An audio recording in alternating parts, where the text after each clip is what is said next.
Remember, there's only one you. So be you, do you, and everything else will follow through.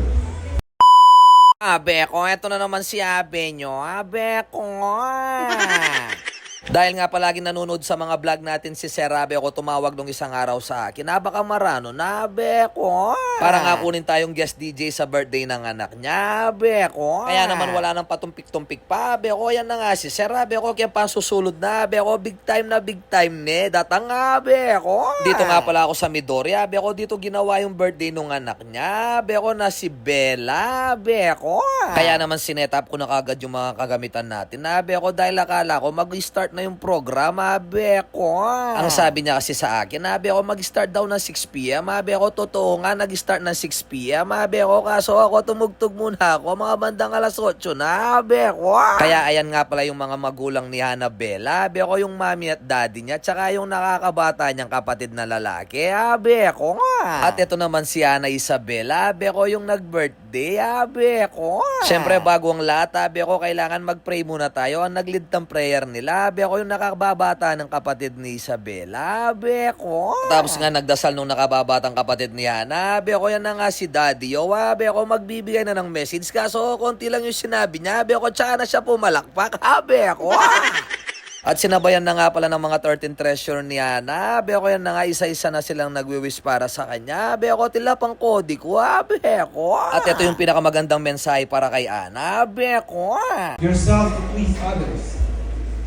Remember, there's only one you. So be you, do you, and everything else will follow through. We may not stay connected all the time, but always remember, your family and Team Ocho are always there for you. Like what Torero once said in Fast and Furious, we are family.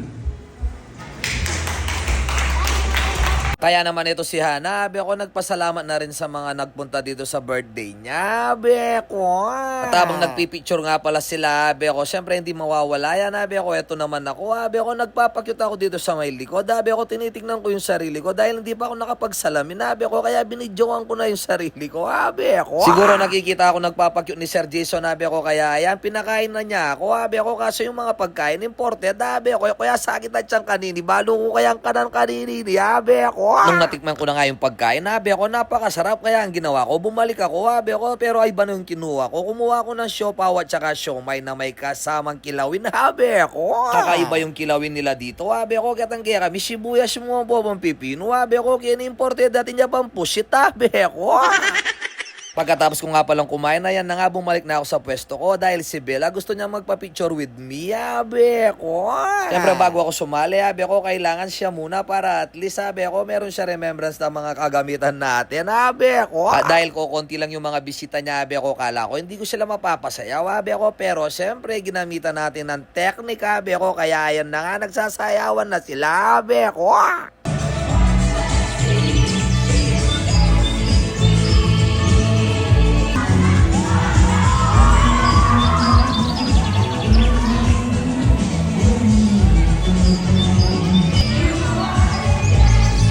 Party people.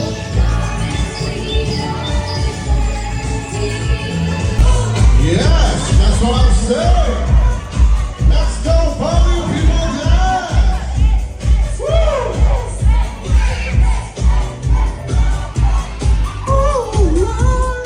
Pagkatapos ng Dancing Queen, Abe ko, yan na nga nag-request si Sir Jason, Abe ko, tsaka yung kanyang best friend, Abe ko, pasayawin ko lang daw silang na mala Adonis ang sayawan, Abe ko. Kaya naman pinilay ko yung matinding Careless Whisper, Abe ko, yan na nga yung dalawang mag-best friend, Abe ko nga.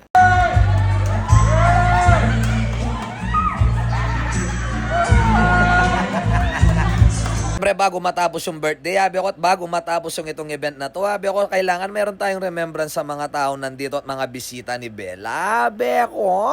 Kaya naman kung naghahanap kayo ng lights and sound, sabi ko na may kasamang DJ, Abe ko, mag-PM lang kayo sa akin, Abe ko. Siyempre, bibigyan din natin ng matinding vlog yan na walang kamatayan na, Abe ko, Abe ko. Bago nga pala ako umuwi, Abe ko, pumunta ako dito sa may CR nila, Abe ko, siyempre dahil nasanting yung salamin nila, kaya nagsalamin muna ako, nagpakyut, Abe ko. Siyempre, magpapasalamat tayo kay Sir Jason Nabe ako sa tiwalang binigay niya sa akin. Nabe ako, yan na nga, pababa na ako ng elevator, may yabat ko pa ka rin kaya katabong kaluguran. Nabe ako. Kaya maraming salamat sa suporta kay Bob Soya. Nabe ako, Motovlog. Nabe ako, ingat po kayo palagi. God bless. Thank you. Bye!